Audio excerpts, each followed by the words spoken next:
name is Joel Webley. Tamika Adams. Jared Edward-Smith. Mike Ponce. Samantha Whitfield. Titus Sanders. It's Linda Wackerman, and I'm an OBAP volunteer. I come to OBAP as a non-aviator. I studied community and economic development at Penn, so that city planning aspect really married well with the workforce development model that OBAP has. I took my 30 hours of personal time off to volunteer at an OBAP base camp. I did APIS Week, which is Aerospace Professionals in Schools.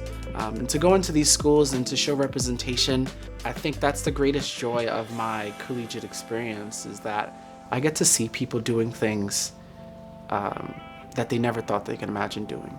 I actually became a volunteer for OBAP by being sort of a summer academy counselor. And then later, mentoring and working with the various OBAP programs throughout my career.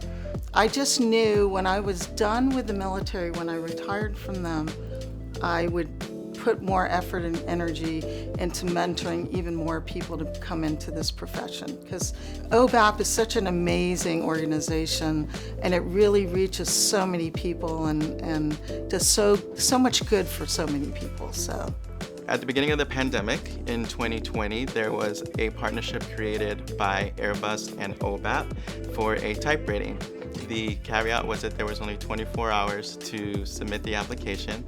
I say ourselves in a situation where we didn't know what the future held. I felt that I had to take advantage of this opportunity that was presented. When I was at Central Washington University in Ellensburg, Washington, and there was no other female and no other Black person in the program, I was struggling. And when I found OBAP as more Black female aviators, and that it was possible, some of them were already at an airline, it was like injecting something into my veins. And it just made it possible for me to complete what I wanted and my goals. My OBAP story started on active duty. I had a active duty Chief Warrant Officer 4 mentor, one of the very few Black senior pilots in the Army that we had at the time. He told me, hey, as you're preparing to exit the Army, you need to look to give back.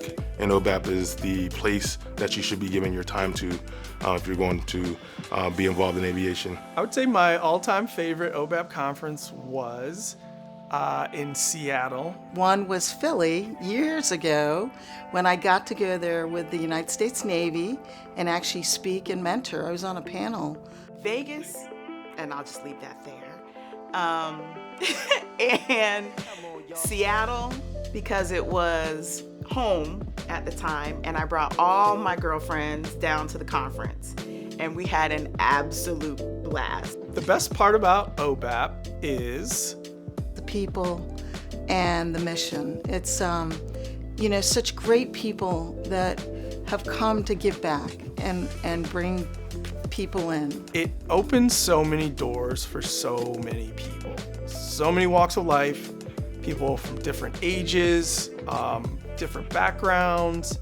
I am always blown away with how engaged they are, the questions that they come up with, the excitement in their eyes. OBAP just has this ability to connect people to places and experiences that they probably never would have been able to. Funniest thing I've heard in an airport or on the flight deck, first of all, chicken or fish, I'm not sure what it is. The funniest thing you hear at an airport, on a flight deck, or on base is, watch this. Nothing usually good comes after that. Do you need a bag to pick up your dog stuff? At an airport. Why are they even out of the carrier? If I have to choose between day flying or night flying, I absolutely choose night flying. Sort of ambiance to night flying. It's quiet, the air is a little bit more still. Night flying is better because it's quiet and there's nobody on radio frequencies. Inside the flight deck at night, being able to look at the stars and sometimes seeing a shooting star is actually one of my favorite moments, and I never ever miss the opportunity to make a wish.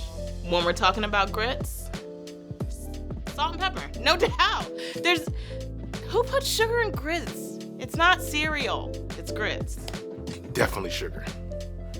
Neither. Let's go with eggs and cheese. Ooh, oh gosh, for grits, I am a sugar person. I have to put like 5 or 6 packets of sugar in any type of grits. Ugh, really grits though? Without sugar? Unethical.